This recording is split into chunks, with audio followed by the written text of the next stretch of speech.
Mairi here from Change is Always Possible, and say, my goodness, aren't we living through interesting times? Where is it all taking us?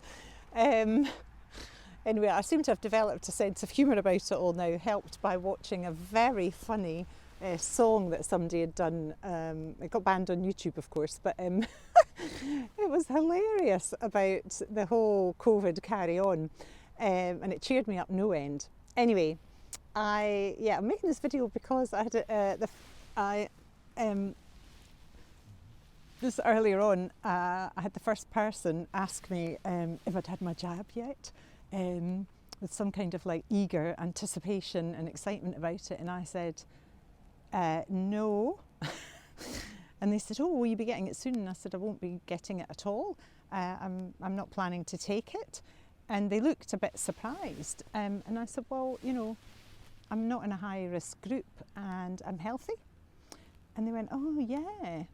Like, well, I don't know what they were thinking. It doesn't matter what they were thinking. What I'm thinking is I'm very grounded and secure in my feelings about my own health and the way that I want to deal with it. And I don't need anybody else to tell me what to do with it, how to, you know, tend to my own body. And yeah. Well, it's just making me think about, it's just horrible and it's awful what's going on at the moment, the division that's being created. And I think it is being created, it's being done on purpose. You're either pro-vaccine or you're anti-vaccine, and if you're anti-vaccine, you're part of this whole conspiracy crowd, you're right-wing, you're, you know, a heap of other labels, which is hilarious because, you know, oh God, yeah, Mairi, she's right-wing now, really? Come on. Anyway, I'm not really interested in those labels. I'm not interested in getting involved in that game, that us and them division and separation thing that's going on. We're all humans under the sun, trying to do the best we can with whatever information we've got at the time. I seem to have some information that's different from other people, so maybe I interpret it differently. It doesn't make me right, it doesn't make me wrong, it just makes me someone who's making a decision about my own health and well-being, which I think I've got a right to do. And I think it's bloody sad, actually, all this division that's going on, because it means that you're either in this camp or you're in that camp, right? And it doesn't have any place for middle ground, for people to be querying and questioning and wondering. And that's a shame, because this vaccine that people are taking, it seems to me from some discussions and things I've listened to, a lot of people think that they're taking something that is the same as other vaccines they've taken. For example, the flu vaccine. In fact, one of my relatives was told it was just like the flu, which isn't true. It's a different type of thing they're doing. And also it's still in the experimental stages. It doesn't have licensing as a proper full-on vaccine. It's licensed under as an experimental and for emergency use. So, you know, if you want to be part of the experiment, why not? I actually am part of that experiment. Really, I'm in the no, I haven't had anything control group now, if you like. So, yeah, I wish we could be more kind to each other, more understanding, more respectful of the different people's different views. I can't stand some of the groups that I've been on and come off, I have to say. The way people are talking to each other or talking about other people is really unkind, it's unpleasant, it lacks compassion, and I'm not interested in behaving like that. What I'm interested in is health and well-being, and I'm interested in us having informed choices about how we take care of our own health and well-being.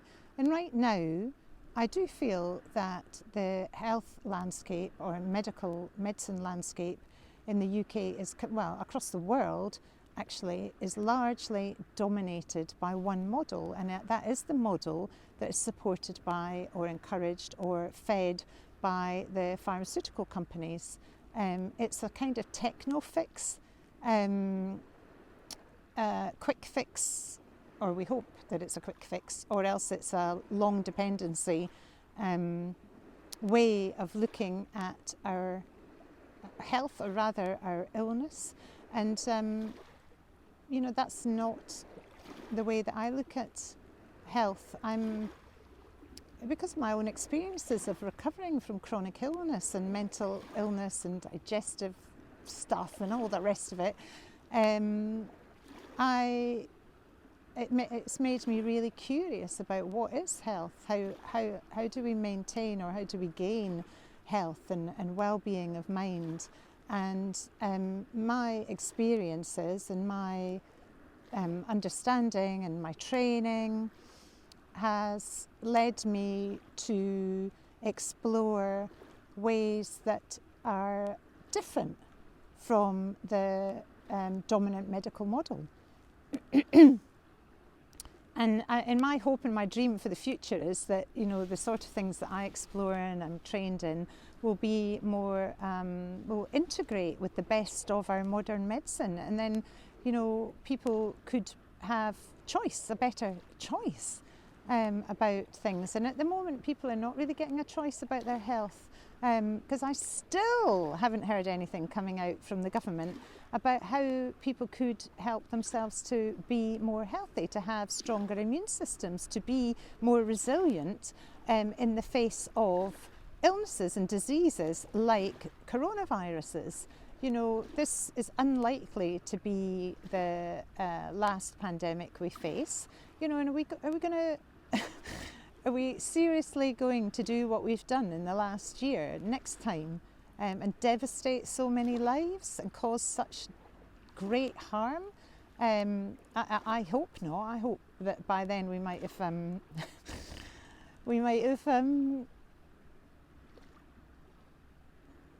improved the health of the nation, so we don't have so many unwell people, and support people better to be healthy, because, you know, you can give people vaccines and you can give people medications, and they may make a difference to how a person feels and to their experience of symptoms or of an illness. But these methods of dealing with things are part of, I think, the whole problem we have on the planet. It's us human beings doing a lot of interfering, really, with nature. And I'm much more interested in being more aligned with nature and learning from nature and understanding what nature is trying to teach us. And by that I also mean the nature of our own bodies and minds. I think that our bodies in particular are infinitely wise and are talking to us all the time. And the more we learn the way in which they're communicating, the messages that they're giving us and what they mean, the more able we are to enter into self-healing programs, protocols and ideas, to engage with ideas that support the body to heal, because it can and it does. And many people have healed from the most awful illnesses and conditions and accidents and all sorts of things, and that they've achieved what seems like the impossible. I mean, even myself, to have, you know, largely got a handle on my mental health and be, you know, quite cheery a lot of the time and happy and glad to be alive, which I definitely wasn't in the past, and grateful and engaged with life and living is a flipping miracle. I'm just writing quite a lot at the moment about what it was like for me when I was in my 20s, and it was, I'm laughing because it wasn't funny. I was really, really unhappy, miserable as sin actually. And so I know I'm living proof that change is possible. And the same with having had the experience of the symptoms of chronic fatigue, ME, whatever you want to call it, total breakdown. I'm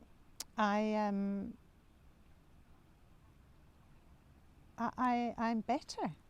My life's not like that now, and actually it's massively better because I had that experience and went through learning what my body was trying to teach me, what it was trying to show me through those symptoms. And it was like a huge gift that I was given.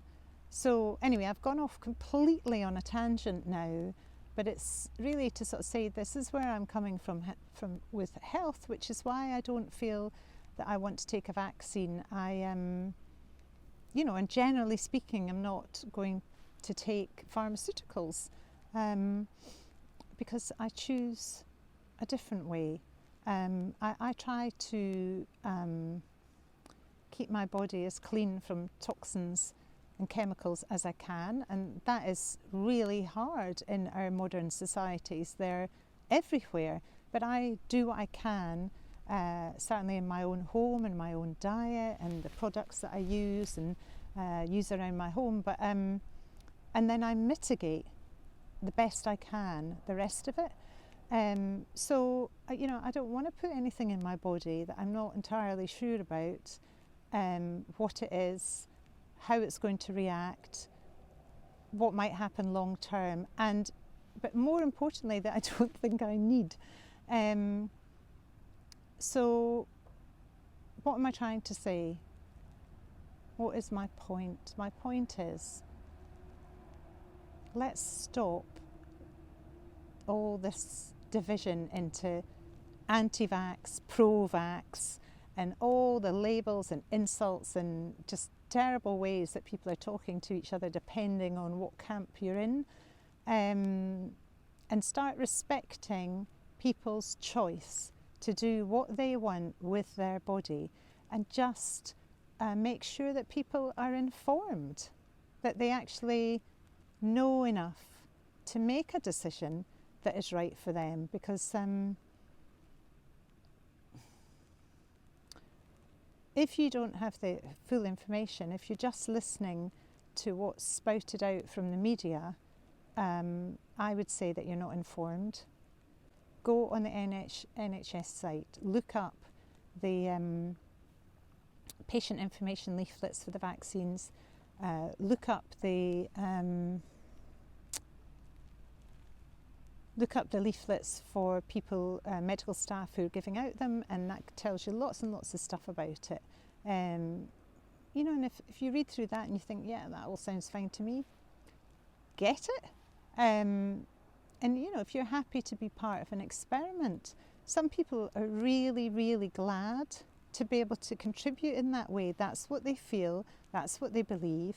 And on that point, actually, I think it's a bloody good thing some of us are not going to be vaccinated, because if you like, I am now part of a control group.